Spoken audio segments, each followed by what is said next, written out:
أعوذ بالله من الشيطان الرجيم بسم الله الرحمن الرحيم قد سمع الله قول التي تجادلك في زوجها وتشتكي إلى الله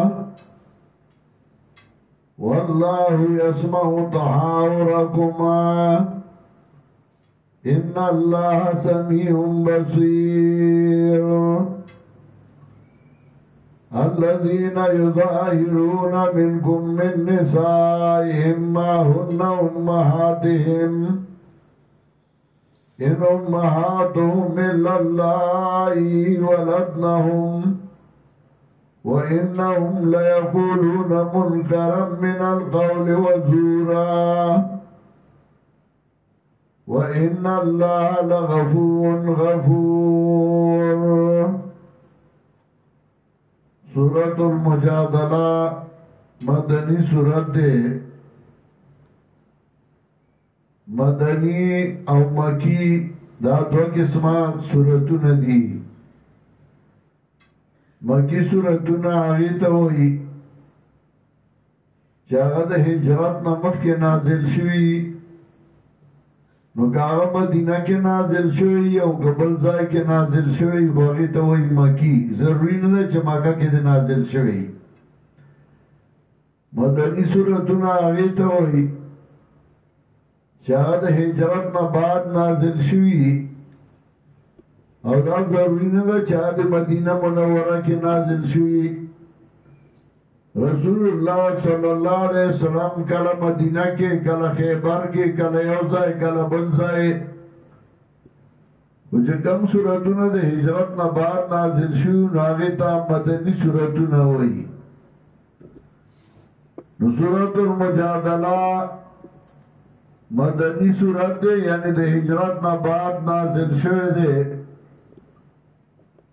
تو نزول کے یوصل پینزم نمبر دے پس سورت المنافقین نا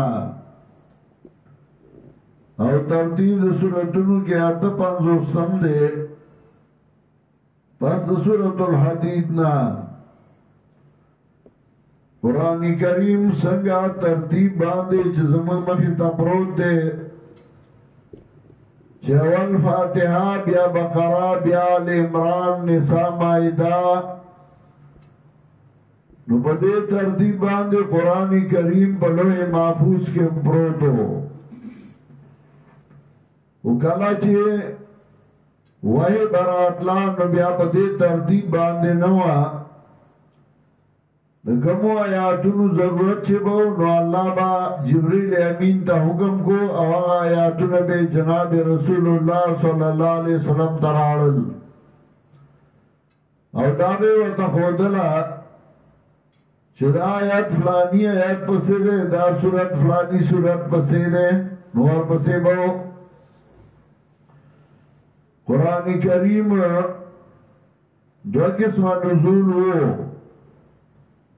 یو نزول دا عالم غیب نا عالم شہادت تا نا پا یو ذل باند نازل شوئے سنجی سورہ قدر کے ذکر گئی اِنَّا أَنزَلْنَاهُ فِي لَيْلَةِ الْقَدْرِ. لیلۃ القدر کی قرآن کریم پہ یوزن باندے دا عالم غیبنا عالم شہادت تراغلے ہو اور بیا دا عالم شہادتنا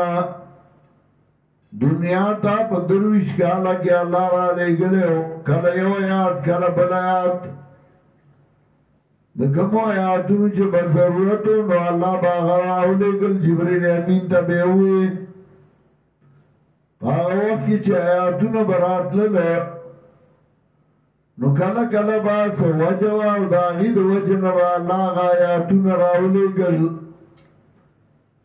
لگا ڈاکٹری آغا ڈاکٹری زدکی دا سر علاج زدکی دا مرائز زدکی دا سینے دا گیڑے او بیا دا خو وچه اغلا یو مریض راشی او دا اغا پا گیڑا کی دردی نو ڈاکٹر والله د ګیډې دوايي ورکوي دا نه وایي چې اول به د سر علاج کوم بیا د سینې او بیا د ګیډې یا مقرر تقریر کئی بیان کئی یا ځای کې خلق سود کئی نو آغا آیاتون ذکر کی چاہے کہ دا سود ردی دانی چاہد سورہ فاتحہ نا شروع کی اور در سود در آیاتون پورے قرآن ہوئی بلکہ دا کمو آیاتون چی ضرورتی نو آغا آیاتون ہوئی نو دا سے اللہ باغا آیاتون را لگل چلاغی بضرورتو نو مفسرین وی نزلت فی قضا فلانا واقعہ بارک دا آیاتون راغلی دی فلانی سڑی بارک دا آیاتون راغلی دی نو داغی مطلب دا نہیں چھ دا آیاتون داغی پوری خاصی چھو سڑے دا آیاتون کو دا بجان بارکیو یا دا آیاتون دا مکہ دا مشرکین بارکیو تاسو پمنگا چسفانوی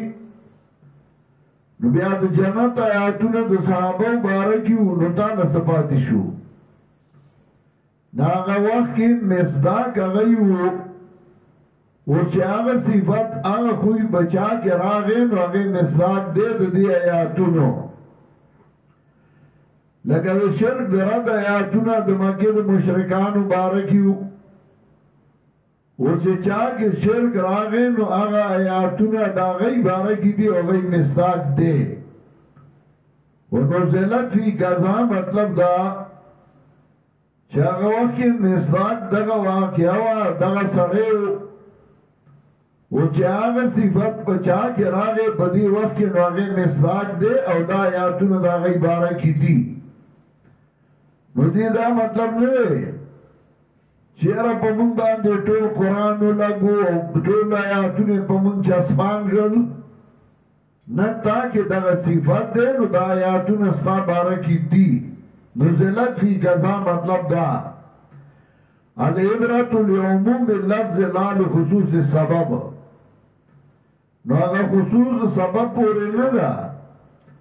سوچے دا صفت پا کراغے نو اگے مصداق شو سورة المجادلہ پر نزول کی اوصل پینزم پر سورة المنافقین نام اور ترتیب سورتونو کی آتا پانزوستم دے پر سورة الحدید نام مخی سورت کی سورة الحدید کی ترغیب و انفاق تا بلوجوع الخمسہ پینزے وجی ذکر کو دے اور باغی سر ترغیب ورکو انفاق تا چھ مال دا اللہ پلا رکھی اولر گوئی نو دی صورت کے در تاغا طریقہ خی یو دا آغا طریقو نا چاگا مال لگے نو پکم طریقہ با لگے نو دو نسم آیات کے ہوئی یا ایوہ الذین آمنوا اذا ناجیتم الرسول فقدموا بین ایدی نجواکم صدقہ پیغمبر سر جرگہ کوئی امیر جماعت سر جرگہ کوئی مشورہ کوئی فقدموا بین یدی نجواکم صدقہ نمک کی کئی لفل جرگون صدقہ ذالک خیر لکم واتھار داستانسو پارا غورا یو پاکیزہ خبرہ نوغا اول مصداق درتاو کو چه انفاق کے مال لگے نگاہی زائی پہ جانا امیر جماعت تاوالا کا غوی بیا بخفل زائی نباندے لگئی زکاة غو پا زکاة کے لگئی صدقے غو پا صدقہ کے لگئی نورم گنے وجدی مقصد صورت خلاصر صورت تو صورت کی رد رسم باطل گئی پاربو کی رسمو چه او سڑی بخزتاوی امت علی گزاری امی تب ما دا سی لگزما دا مور شاہ نو آغا میں بیا ہمیشہ حرام گرلا او داغی سر بیا گروالے نکان کے دو اللہ دا آغا رسم ردو کو چنہ معبد حرام ندا خود دا خلق غلط او خوزیدہ داغی دو جن تنظیم کی فساد راغے نو پدوان دی کفارہ والا کفارہ بورکی و دلته د صرف دومره وکړل چې د یو ښځې صفت یې بلې ته ورکړو ښځې له یې د مور صفت ورکړ نو کفاره پرې راغله نو چې یو سړی د خدای صفت مخلوق له ورکړي نو د هغه به څومره لوی جرم وي او د هغې به څومره لویه سزا وي رد هغه رسم باطل یې وکړ ځکه یو سړی و هغه ښځې ته وایي انت علی کظهر امي هغه ښځې راغله او رسول الله صلی الله علیه وسلم ته یې ژړله چې زما خو بچي دي او زه به دوی سره څه کوم ما ته یې وایي انت علی کظهر امي نو الله آیاتونه راولېږل چې دا وینا غلطه کړې ده او د هغې پې کفاره راغله خو خیر د ستاسو کور روانېږي نه او ستاسو کور جوړ دی اشاره دی ته چې تنظیم کې به خوله سمه خوځې که هغه د کور تنظیمي که هغه د جماعت تنظیمي هغه د مسلمانانو تنظیمي نو هغې کې به خوله سمه خوځې هسې نه د خولې نه د داسې الفاظ وځي چې د هغې د وجې نه په تنظیم کې فساد او روانې راځي او تنظیم روانېږي نو په دې صورت کې د تنظیم لپاره درې قاعدې ذکر کوي په لفظ د یا ایها الذین آمنو سره او درې ځله لفظ علم ذکر کوي او په هغې باندې زجر ورکوي منافق ته ځکه په تنظیم کې روانې منافقان کوي تنظیم کې فساد هغه منافقان اچوي نو درې قاعدې ذکر کوي په لفظ یا ایها الذین آمنو اوله قاعده نهم آیات کې یا ایها الذین آمنو اذا تناجیتم فلا تتناجوا بالاسم والعدوان ومعصیة الرسول وتناجوا بالبر والتقوى دیمہ قاعدہ ذکر گئی آیت نمبر 11 یولسم کی یا ایوہ الذین آمنوا اذا قیل لکم تفصحوا فی المجالس فافصحوا یفصح اللہ لکم اور دیمہ قاعدہ آیت نمبر 12 یا ایوہ الذین آمنوا اذا ناجتم الرسولہ فقدموا بین یدی نجواکم صدقہ دا درې قاعدې ذکر کړې په لفظ یا ایها الذین آمنو او درې ځله لفظ علم ذکر کړي او په هغې سره زجر ورکوي منافق ته ځکه د تنظیم کې فساد اچوي اول لفظ علم آیت نمبر 7 اوم کې ألم تر أن الله يعلم ما في السماوات وما في الأرض ما يكون من نجوى ثلاثة إلا هو رابعهم ولا خمسة إلا هو سادسهم ولا أدنى من ذلك ولا أكثر إلا هو معهم أينما كانوا دیم لفظ علم آیت نمبر 8 ألم تر إلى الذين نهوا عن النجوى ثم يعودون لما نهوا عنه ويتناجون بالإثم والعدوان ومعصية الرسول اور دریم ذا لفظ علم آیت نمبر 14 سوال لسم کے ألم تر إلى الذين تولوا قوما غضب الله عليهم ما هم منكم ولا منهم نو دا درې قاعدې ذکر کړې په لفظ یا ایها الذین آمنو د پاره تنظیم د جماعت او درې ځله لفظ علم او باغی باندې زجر ورکوي منافق ته ځکه هغه په تنظیم کې فساد اچوي او روانې کوي اول صورت کې رد رسم باطل کوي چې حوله بنت ثعلبه اوس ابن ثابت هغه ورنه طلاق ورکړی او په دې الفاظو چې انت علی کظهر امي او رسول الله صلی الله علیه وسلم ته فریاد کو